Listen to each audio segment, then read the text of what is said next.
আসসালামু আলাইকুম। Mister Noodles presents spicy cricket অ্যানালাইসিসে সকলকে আমন্ত্রণ। Mister Noodles, amazing taste, enjoy the best. সত্যি কথা বলতে বাংলাদেশ এবং পাকিস্তানের মধ্যকার এই ম্যাচটা যখন অনুষ্ঠিত হয়েছে, ম্যাচের পরপরই যমুনা টেলিভিশন আমাকে রাত 12টার নিউজ পড়তে হয়েছে, যে কারণে এই ম্যাচটা নিয়ে আপনাদের সঙ্গে কথা বলতে পারি নাই।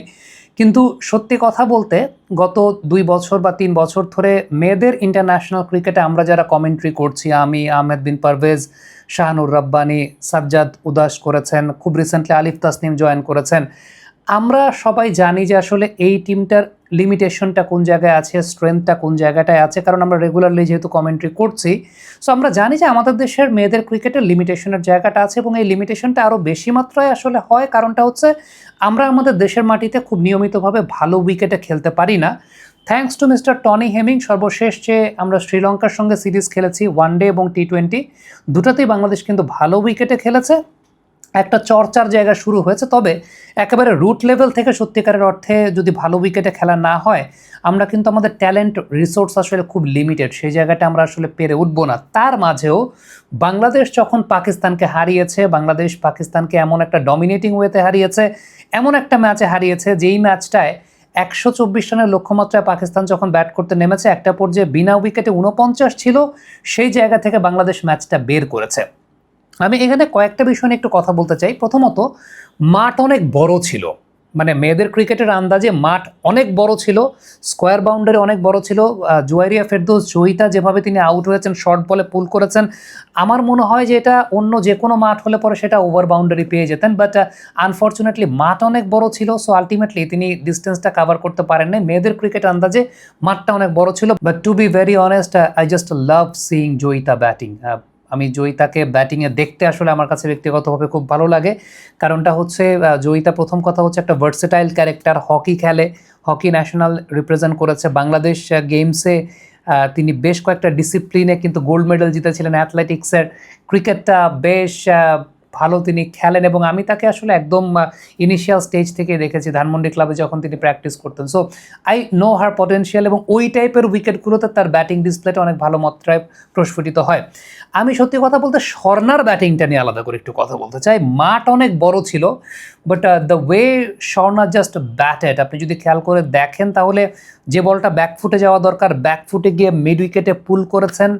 আর মাঠ যেহেতু বড়, স্বর্ণার ব্যাটিংয়ের যে বিষয়টা দেখা যাচ্ছিল, এক্সট্রা কাভারটাকে ব্যবহার করছেন, একটু সরে গিয়ে এক্সট্রা কাভার জোনটা ব্যবহার করছেন, এবং একটা শট তিনি ব্যাকওয়ার্ড পয়েন্ট দিয়ে বের করেছিলেন, যেটা আমাকে অনেকাংশে মাহমুদুল্লাহ রিয়াদের কথা মনে করিয়ে দিচ্ছিলেন, যে ব্যাকওয়ার্ড পয়েন্ট দিয়ে জ্যাম করে শটটাকে বের করে দেওয়া। সো স্বর্ণা বড় মাঠেও, বড় মাঠ হওয়া সত্ত্বেও কীভাবে 4 বের করতে হয় সেটাকে বেশ ভালো মতো তিনি ব্যবহার করেছেন, এবং যেই বলগুলো আসলে শর্ট অফ লেন্থের হচ্ছিল, ওয়েট করেছেন, ওয়েট করে ব্যাকফুটে গিয়ে দেন সেগুলোকে পানিশ করেছেন। শোবানা মুস্তারির কথা যদি বলি আলাদা করে, শোবানা ওয়াজ জ্যামিং ইট ওয়েল। অফ স্ট্যাম্পের বাইরে তাকে বল দেওয়া হচ্ছিল, বেশ ভালো নিচের দিকে কাট করছিলেন, 2টা বল তিনি কাট করেছেন নিচের দিকে। So according to the field, according to the situation, আমার কাছে মনে হয় যে শোবানা মুস্তারি, স্বর্ণা, মানে ইন পার্টিকুলার আমাকে বলতেই হবে যে এই ধরনের বড় মাঠে তিনি যেভাবে ব্যাটিং করেছেন, দ্যাট ওয়াজ ট্রিমেন্ডাস। আর জ্যোতি আপার কথা আসলে কি বলবো, তিনি যেইভাবে ব্যাটিং করেছেন, ডেফিনেটলি অ্যাঙ্কার করার চেষ্টা করেছেন। এবং আমার 2টা জায়গা খুব ভালো লেগেছে, যে ইনিশিয়ালি যখন একটু ডট বল কনসিডার ব্যাপার চলে আসছিল, she was just using her feet, extra cover দিয়ে একটা বল ওপর দিকে মেরেছেন, আর একটা ডাউন দ্য ট্র্যাক এগিয়ে এসে তারপর মিড অন মিড অফকে বিট করেছেন, একদম ওপর দিয়ে উঠিয়ে মেরেছেন।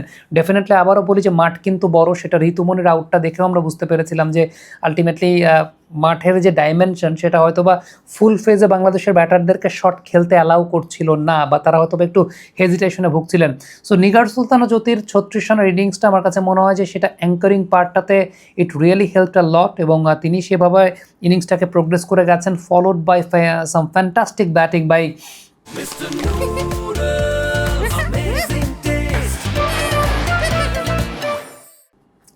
স্বর্ণা আক্তার। বড় মাঠের অ্যাডভান্টেজটা নিয়েছে, মানে বড় মাঠে যে ডিসঅ্যাডভান্টেজটা সেটাকে তিনি যেভাবে কাজে লাগিয়েছেন, বা যেভাবে তিনি এখান থেকে ওভারকাম করেছেন, that was truly inspirational. Bowling point of ভিউতে 48 রান বা 49 রানে কোনো উইকেট যায় নাই, নাহিদা কেম, এবং তিনি অ্যাটাকিং বোলিং করেছেন। অ্যাটাকিং বোলিং বলতে আপনি হয়তো অন্য যে কোনো সময় বলবেন যে এটা বাজে বল, অফ স্ট্যাম্পের বাইরে রুম দিয়েছেন ব্যাটারকে, force the batter to charge এবং the batter went for the charge and she just got out at point and cover এবং সেই জায়গাটা উইকেটটা দিয়েছেন। দেন বাহাতি ব্যাটারকে শর্ট অফ লেন্থে বল করেছেন, ডিপ স্কোয়ার লেগে একটা ফিল্ডার ছিল, সেখানে ধরা খেয়েছেন। I was very much impressed by Sanjida Meghla. The line and the length she maintained এবং the speed and the trajectory she maintained, it was truly amazing. বিশেষ করে যে বোলটা করেছেন, the ball just nipped back in towards the right hander holding the line, skid করেছে বেশ ভালো মতো, speed আছে বেশ ভালো, লেন্থে এমন একটা লেন্থে পিচ করেছেন যেই লেন্থটাতে ব্যাটারের জন্য it was very much confusing whether she should go forward or she should rock back. আমার কাছে মনে হয় যে Sanjida Meghla she was the game turner. Definitely Nahida আপা she did a brilliant job. তার কাজটা যেটা ছিল যে একদম this is what experience is all about, just bowling on the attacking line, bowling on the attacking length, forcing the batter to play the shot, সেটাই করেছেন batter, সেই জায়গাটা উইকেটটা দিয়েছেন। ফলোড বাই সঞ্জিদা মেঘলার আরেকটা কিন্তু মেঘলা আরেকটা এরকম বল অফ স্ট্যাম্পের বাইরে যেটা ব্যাটারকে বাধ্য করেছিলেন শট খেলতে, Rabeya took a brilliant catch. I just feel very proud seeing these girls performing because খুব কাছ থেকে দেখা, তো খুব কাছ থেকে দেখা, the amount of facilities they used to get, তারা যেভাবে আসলে ক্রিকেটটা খেলে, আমার কাছে ব্যক্তিগতভাবে মনে হয় যে বিশ্ব ক্রিকেটের থেকে বা বিশ্ব ক্রিকেটের ইন্টারন্যাশনাল স্ট্যান্ডার্ড থেকে as far as facilities R concern we are way back. অনেক কাছ থেকে দেখা দেখেই বলছি কথাটা। সেই জায়গাটা এই টিমটা বিশ্বকাপের মঞ্চে গিয়ে যখন পাকিস্তানকে হারিয়ে আসে, that's really a history, that is a history.